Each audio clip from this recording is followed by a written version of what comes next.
ይሄ ነገር ስለ ቁርአን ነው። ይሄ እኮ ምንም አይነት ቁርአን አይደለም። ይሄ የውሸት ግጥም ነው፣ የሙሐመድ ግጥም። ይሄ ነገር ስለዛ እሳት ነው አንድ ሚስት ለባሏ ያቀጣጠለችለት። በሙሐመድ ስቃይ በጣም ደስታ ነው ማገኘው። እናንተ ባሪያዎች እነዚህን እሾሆች ከሱ ቤት ፊት ለፊት አንጥፉ። ይሄ ታሪክ ስለዛ ሰው ነው ረሱላችንን ሰለላሁ ዐለይሂ ወሰለም መሃል ገበያ ላይ ክብራቸውን ዝቅ ያደረገ። የመካ ሰዎች የዚህን ሰውዬ ንግግር እንዳትሰሙ። ይሄ የወንድሜ ልጅ ሙሐመድ ነው። ቀውስ ነው እሱ፣ ቀውስ። ተመልከቱት ይህን እብድ የሆነ ሰው። ይሄ ነገር ስለ ሱረቱል ለሐብ ነው። ተበት የዳ አቢ ለሀብ ወተብ። አብዛኛውን ጊዜ ሙስሊም ቤተሰቦች ውስጥ ልጆቻቸውን ቁርአን ያስተምራሉ፣ ያስቀራሉ። ማለትም ቢያንስ አራቱን ቁልና ሱረቱል ለሐብን እንዲያስታውሱ ያደርጓቸዋል። ምናልባትም ዛሬ በዚህ የተነሳ ይሆናል ዛሬ ቁርአን ቤታችን ውስጥ አለ በርግጥ፣ ነገር ግን ልባችን ውስጥ የለም። ሱረቱል ለሐብ ምንድን ነው? ሰማህ እንዴ አቡ መናል? አላሁ ተዓላ እኮ በአቡ ለሀብ ስም ሱራ ወረደ አሉ። የአላህ ሥራ ነው እንግዲህ።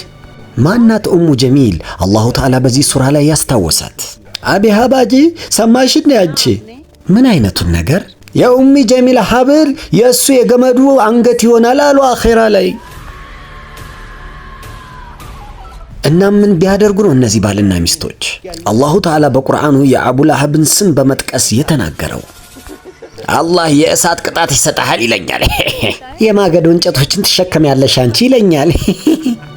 በጣም አስፈላጊው ነገር ደግሞ እንዴት ይሄ ሱራ ማስረጃ ሊሆን ቻለ ቁርአን ተአምረኛ ኪታብ መሆኑን። በዚህ ቪዲዮ ይሄንን ታውቃላችሁ።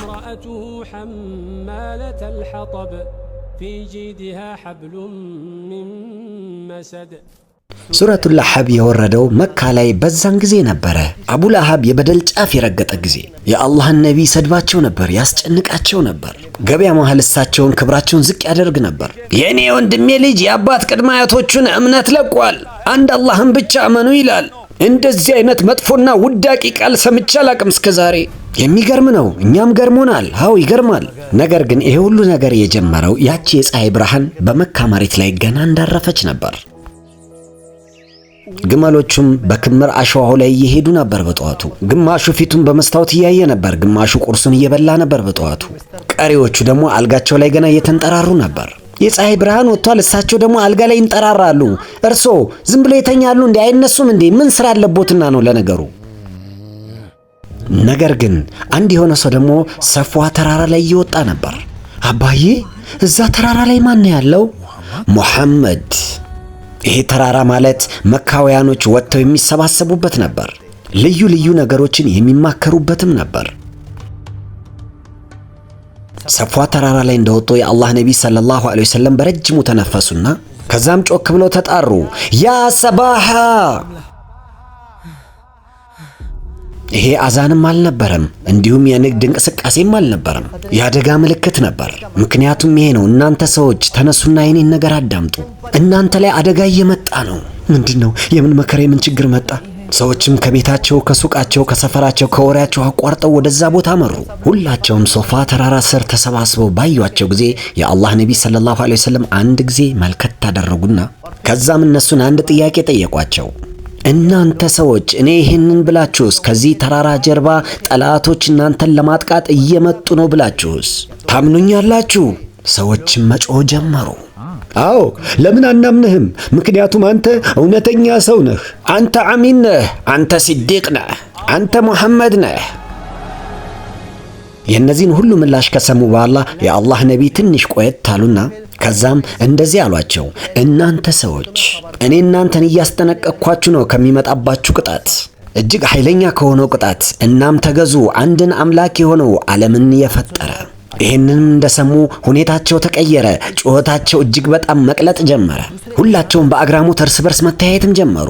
ምንድን ነው የሚለው? ምንድን ነው የሰማችሁት እንዴ? የአባትና የቅድመ አያቶቻችንን እምነት እንተው እንደኛ? ጣዖቶቻችንን እናስቆጣ እንደኛ? ከዛ በኋላ አንድ ሰው ተነስቶ ቆመ፣ በንዴትና በጥላቻ የተሞላ። ከዛም መጮህ ጀመረ።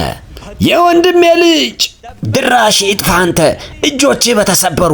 ለዚህ ነበር እንዴ አንተኛን ያሰባሰብከን? ለዚሁ ጉዳይ ብለህ ነበር እንዴ እዚሁ እንድንሰበሰብ የጠራህን? ለዚሁ ጉዳይ ነው እንዴ ያሰባሰብከን እዚህ? ይሄ ሰውም ሌላ ሰው ሳይሆን የረሱላችን ሰለላሁ ዐለይሂ ወሰለም አጎት አቡ ለሃብ ነበር። የእሱ እርግማንም ከሰማይ ጋር ተጋጭቶ ተመልሶ እሱ ላይ ወረደ። በሱ እድሎች ላይ እስከ ወዲያኛው የጀሃነም ቅጣት ተከተበበት። ነገር ግን አላሁ ተዓላ ለራሱ ነቢይ ይህንን ነገር አልነገራቸውም። ዓሊሞች እንደሚሉት በዚህ ሰዓት እቺ ሱራ ብትወርድ ኖሮ የመካ ሰዎች እንዲህ ይሉ ነበር፣ እንዴት እሱን እንመነው? የራሱን ሰዎች እኮ ነው በመጥፎ እሱ የሚናገረው። በዛን ጊዜ ደግሞ መካ ውስጥ አጎት ማለት የአባት ቦታ ነበር የሚሰጠው። በተለይ ደግሞ ያን ጊዜ የስጋ ወላጅ አባታቸው የሞተባቸው። ጊዜውም እየነጎደ መጣ። የአላህ ነቢይም በተለያዩ ቦታዎች ላይ እየተሰማሩ አንድ አላህን ተገዙ እያሉ መጣራት ጀመሩ። ነገር ግን አቡ ለሃብ ረሱላችንን ሰለላሁ ዐለይሂ ወሰለም ኋላ ኋላቸውን እየተከተለ ይሄድ ነበር። አሁን ደግሞ ምን አይነት ግጥም ነው ያመጣብን? እስከዚህም ድረስ የመካ ተንኮለኛ ወጣቶችን መሐመድን ሰለላሁ ዐለይሂ ወሰለም ተከተሉት ብሎ አዘዛቸው። በድንጋይም ውገሯቸው ብሎ አዘዘ። በሏቸው፣ ወርውሩ፣ በሏቸው። በደላቸውም በዚህ አላቆመም። የእሳቸው ሚስትም ማለትም የረሱላችን ሰለላሁ ዐለይሂ ወሰለም አክስት ኡሚ ጀሚል በጣም ውብና ቆንጆ ሴት ነበረች። በአዳዲስ ተንኮሎች ነቢዩን ታስጨንቅ ነበር። እናንተ ሁላችሁም የመካ ከበርቴና ኃላፊዎች ናችሁ፣ አሕመድን ለምንድነው አትቃወሙ?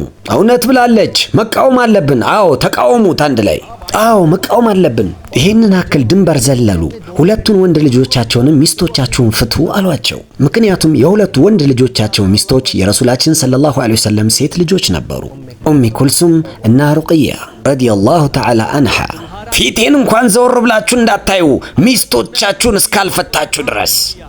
አባዬ ዛሬውኑ ሂደን እንፈታቸዋለን እኛ። ንጋቱ ወደ ከሰዓት በኋላ አመራ። ከሰዓት በኋላውም ወደ ምሽት አመራ። የአቡ ለሃብ በደል ግን እየጨመረ እንጂ እየቀነሰ አልመጣም። የመካ ነዋሪዎች የእኔ ወንድሜ ልጅ እኮ አበደ፣ ቀወሰ፣ እሱ የሚለውን እንዳትሰሙ።